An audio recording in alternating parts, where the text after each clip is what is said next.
warahmatullahi wabarakatuh. Alhamdulillah, kita panjatkan puji syukur kehadirat Allah Subhanahu wa Ta'ala. Kita bisa berkumpul bersama di hari yang berbahagia ini. Alhamdulillah, saya mendapat kehormatan dan kesempatan yang kedua kali, Bu, untuk berbicara di forum. Saya ini saat ini bukan CEO lagi, bukan direktur utama lagi dari Citra Marga Nusapala, yaitu pengelola jalan tol. Tapi alhamdulillah, 2012 saya sebagai CEO di sana. Tetapi sekarang alhamdulillah saya sudah jadi pemilik 80% saham di Citra Marga. Itu semua bukan karena kepintaran saya, bukan karena kehebatan saya, tetapi semua gerak Allah. Saya mulai dari kecil, saya sebagai pedagang es mambo, pedagang asongan. Saya tidak pernah bermimpi, tapi saya punya mimpi selalu. Oleh sebab itu saya selalu katakan kepada teman-teman, dalam hidup ini kita harus punya mimpi, tetapi mimpi itu harus kita juga yang membuat menjadi kenyataan. Jangan biarkan mimpi itu berangan-angan saja di kepala kita, tapi kita harus jadikan kenyataan.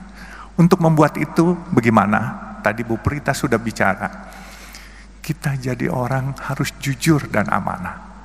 Kedua, harus sayang kepada orang tua, karena doa orang tua ini membuat jalan kita jadi mulus. Saya selalu katakan kepada anak-anak saya, mungkin kalau kamu disuruh pilih sayang ibu atau bapak, kamu bingung.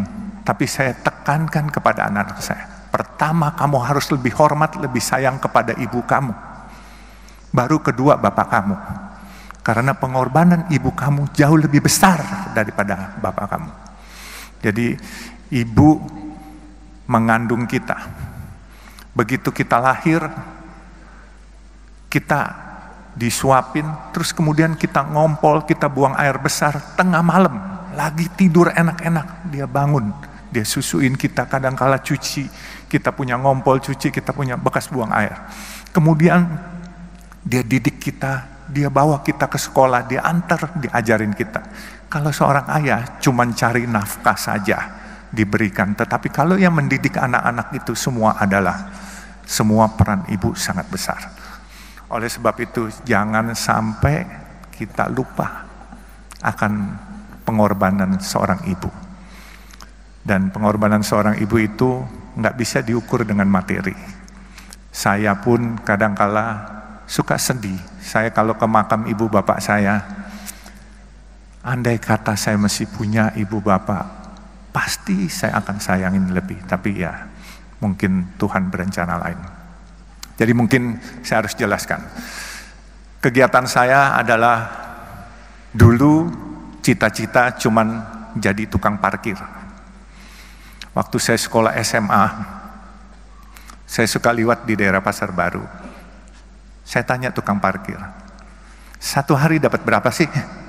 Dapat 10.000 sampai 15.000. Waktu itu satu mangkok bakmi hanya 300 perak.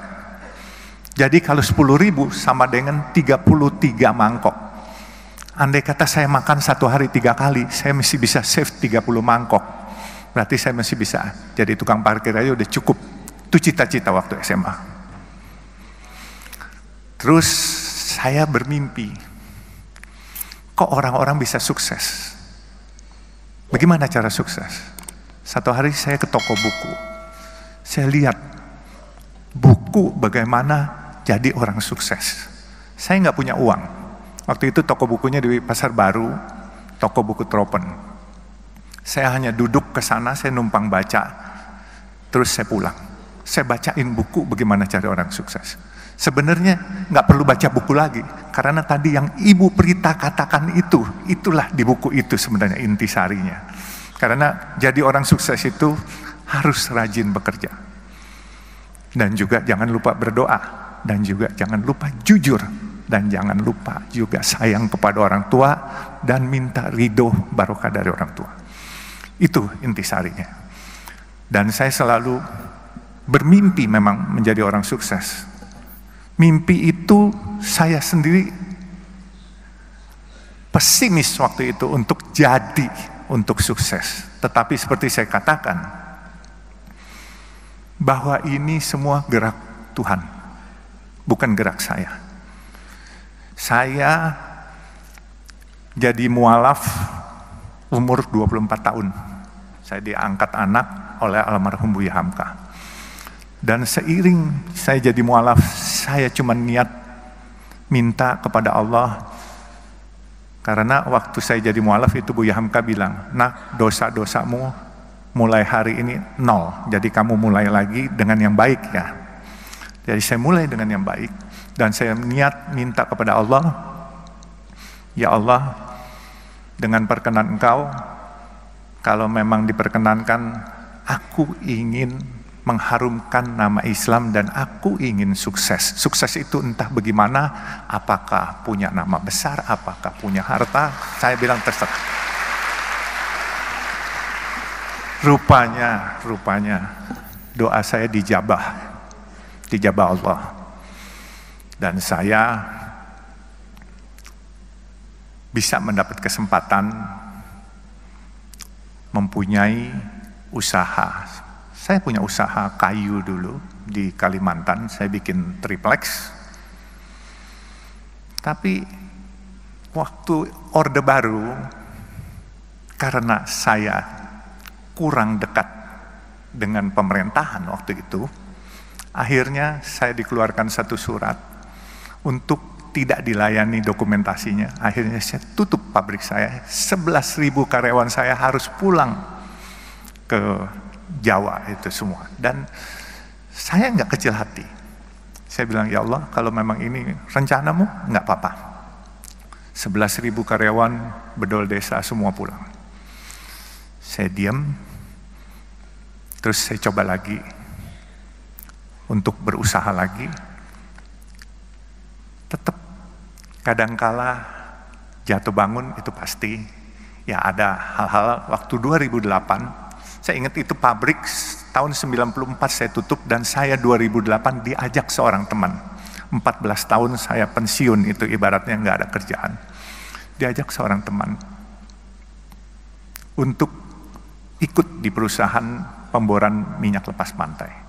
Tapi 1 tahun saya bilang ini bukan bidang saya. Kemudian saya tahun 2012 saya ditawarkan oleh pemegang saham yang sedang berantem, pemegang saham jalan tol Citra Marga Nusapala Persada.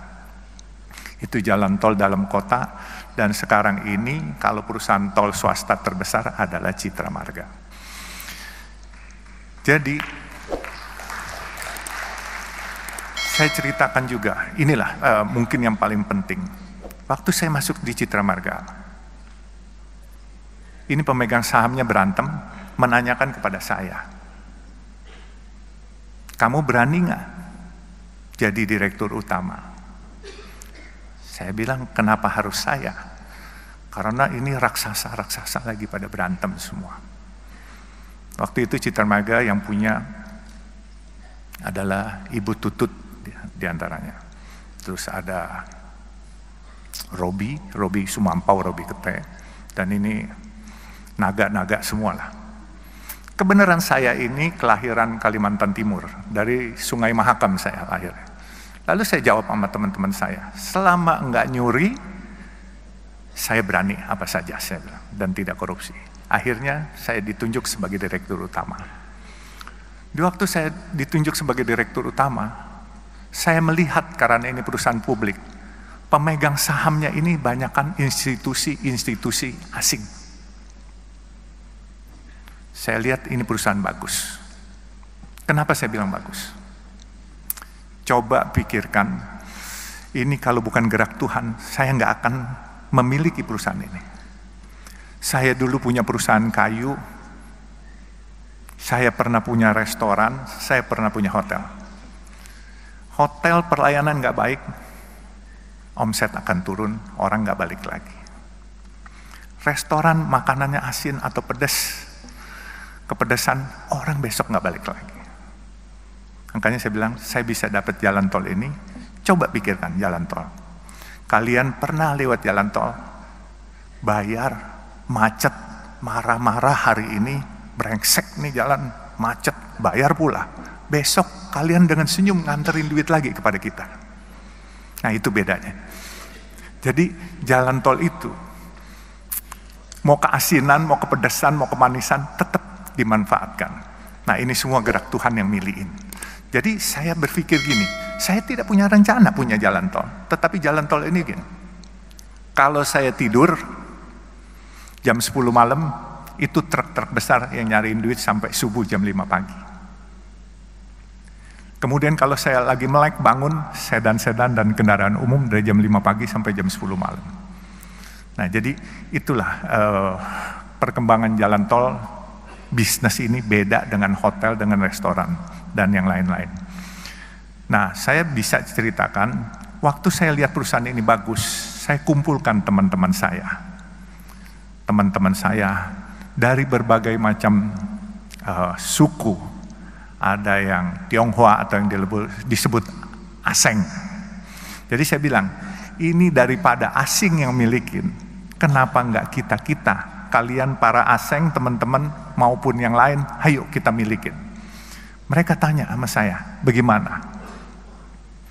Saya bilang, gampang, siapin aja dananya, saya bikin asing ini keluar barangnya. Jadi waktu itu saya direktur utama, apa yang saya sebut itu pasti bereaksi market. Tapi waktu itu memang saya menyebut ingin membeli sesuatu barang, itu asingnya ketakutan. Kebenaran saya nggak sekolah tinggi Pak, jadi saya main seruduk aja. Kalau ikutin aturan saya nggak berani ngomong begitu karena di aturan nggak boleh. Jadi saya bilang hari itu saya ingin beli Bank Senturi yang sedang bermasalah waktu itu. Itu semua asing tidak setuju. Dia lepas barang itu semua. Akhirnya teman-teman saya beli semua. Akhirnya sekarang pemiliknya adalah orang Indonesia asli semua Pak. Jadi Citra Marga ini udah nggak ada asing. Kalaupun ada asing 1-2 orang gitu. Jadi kita boleh berbangga lah, ini kita tarik kembali Citra Marga, dan saya pikir ini sesuatu perusahaan yang besar. Dan kenapa saya bilang besar? Dia punya omset untuk dalam kota 600.000 kendaraan per hari. Memang biaya pembangunannya cukup besar. 600.000 kendaraan kali 9.500 rupiah. Kurang lebih hampir 6 miliar, 5,4 miliar per hari. Bagian Jasa Marga separuh, bagian Citra Marga separuh. Tetapi uang itu dipakai untuk pembangunan. Pembangunan jalan tol lain. Bahkan kita lagi mau bangun dari Priuk sampai Peluit, itu kurang lebih 9,7 kilo. Itu biaya anggarannya kurang lebih 13,5 triliun. Lalu kita mau bangun, sekarang kita sudah ada Soreang Pasir Koja di Jawa Barat, di Bandung. Dari Pasir Koja kita mau mengurai kemacetan di Bandung kota, kita akan bikin jalan menembus Gatot Subroto, Soekarno-Hatta sampai Pasopati. Itu kurang lebih 9 triliun. Jadi 22,5 triliun kita butuhkan. Kita bukan hanya butuhkan modal, kita juga butuhkan tenaga-tenaga. Dalam kesempatan ini saya tantang wisudawan-wisudawan baru. Ayo bergabung di kami. Kita butuh tenaga kita, tenaga Indonesia sendiri. Dan jangan biarkan proyek-proyek bagus ini dikerjakan oleh orang lain, orang asing. Kita harus mampu dan aku yakin bahwa kita bisa. Dan tadi saya bicara dengan Pak Kemal, bahwa LSPR ini kan bukan hanya public relation aja, bukan, diajarin bisnisnya, akuntansinya, semua diajarin.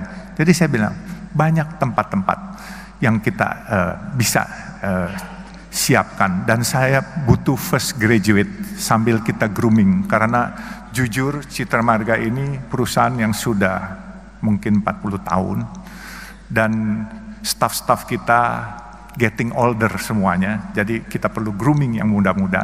Makanya saya menantang teman-teman, adik-adik wisudawan, kalau yang mau bergabung kepada kami silakan. Tapi ya memang kerjanya bukan di back office saja, tetapi kadang-kala di lapangan. Tetapi percayalah, di lapangan juga cukup menarik dan cukup enak. Ya, jadi kalau nanti mau, nanti hubungi saya. Dan saya juga mungkin dari sesi bisnis saya juga ceritakan, saya juga pedagang nasi kuning Rp3.000. Nah,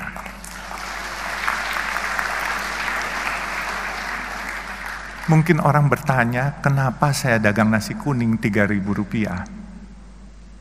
Tadi Pak Kemal nanya, kenapa nggak kasih gratis? Saya beli nasi kuning 10.000, saya jual 3.000. Secara matematika, orang bilang rugi, saya bilang untung. Gitu. Nanti saya ceritain kenapa untung. Saya harus ceritakan juga, tadi bicara dengan Pak Kemal. Kok nggak dikasih gratis saja? Kalau saya kasih gratis, saya memonopoli sedekah itu dan saya memonopoli pahala itu.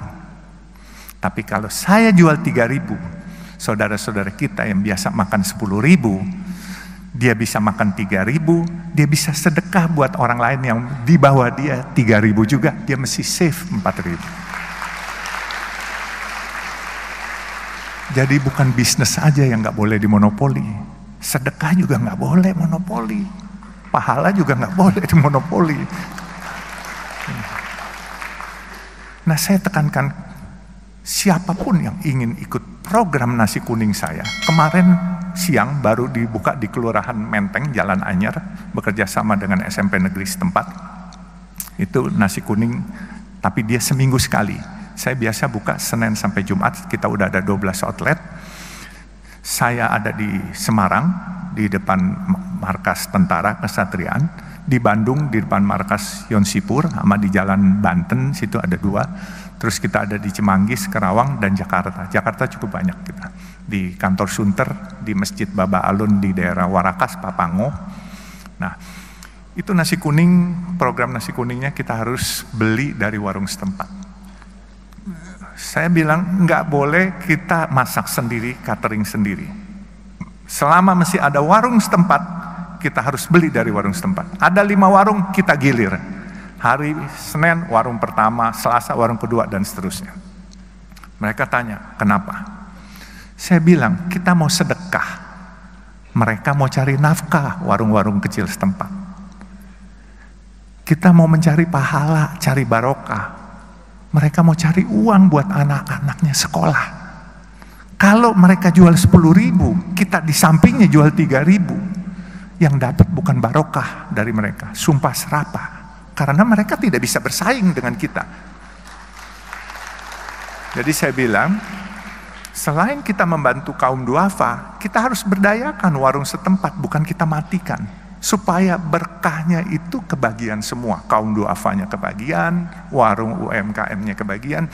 Supaya semua barokah, everybody happy, kitanya pun juga happy. Nah, sekarang ini memang sudah mulai banyak. Dan saya menantang juga, kalau ada teman-teman atau adik-adik atau keluarganya, adik-adik yang mau buka warung nasi kuning, ini khusus buat kaum duafa dan fakir miskin. Ini bentuk rasa terima kasih saya. Saya rela subsidiin setiap hari. Bukan mau ria atau sok-sokan, bukan. Tapi saya berterima kasih kepada Allah atas rezeki yang diberikan. Saya dari pedagang asongan, anak jalanan, sampai saya jadi hari ini. Saya pasti ini ada rahasia Allah yang dititipkan kepada saya, dan rezeki orang banyak dititipkan pada saya. Ini bukan saya punya. Saya bersyukur itu 6 Februari 2018 warung itu saya buka. Saya cuman kasih 100 juta, warung itu sudah 2 tahun. Dan duitnya malah surplus. Sedekah saya mau lebih pun, saya rencananya 1000 porsi per hari, subsidinya itu kalau 10.000 saya jual 3.000, subsidi 7.000, berarti 7 juta satu hari. Untuk 250 hari kerja, saya siapkan 1.750.000.000 untuk mensubsidi. Tetapi uang itu tidak pernah terpakai. Inilah yang dikatakan waktu itu oleh guru saya dan ayah angkat saya juga, yaitu almarhum Buya Hamka. Fastabikul khairat, kalau kamu mau berbuat kebaikan di jalan Allah, pasti Allah cariin duitnya. Padahal saya mau keluar duit sendiri, tapi dicariin duitnya. Nah sekarang ini warungnya udah ada 12, di Banjarmasin juga ada. Dan warung itu memang kita khususkan buat kaum duafa dan fakir miskin. Dan kita beli dari warung setempat. Dan tidak boleh dibungkus, bawa pulang. Harus makan di tempat. Karena apa? Kita sadar masyarakat kita masyarakat yang kreatif dan pinter. Kalau dibungkus ntar dijual 6.000, mereka cari untung di situ. Jadi harus makan di tempat. Jadi nggak boleh dibungkus dibawa pulang. Kecuali makanan ini tidak habis, kami bungkus, kami bagiin ke lampu merah, kasih gratis, nggak dijual. Jadi mungkin nasi kuning sudah, bisnis sudah, dan saya tantang siapa yang mau buka nasi kuning, ayo, yang mau ikut gabung di perusahaan, ayo, ya kan. Sekarang perusahaan ini jujur saya juga kaget-kaget. Dulu mimpi punya pegang uang 22 juta aja kayaknya susah setengah mati. Tahu-tahu proyek dikasih 22,5 triliun dari pemerintah. Ini satu kepercayaan yang luar biasa. Anak jalanan loh, anak kampung. Dan saya cuma punya mimpi satu di terakhir lagi saya ceritakan. Mimpi saya baru terrealisasi 3. Mimpi saya adalah membangun tempat ibadah buat umat Islam, kebenaran agama Islam, membangun masjid atau musola sampai 1.000 biji. Ya. Saya baru 3. Maaf, saya bikin masjid yang oriental look, bentuknya Chinese look. Itu bukan apa-apa. Saya ingin menyebarkan syiar berdakwah, kebenaran saya keturunan Tionghoa. Jadi saya ingin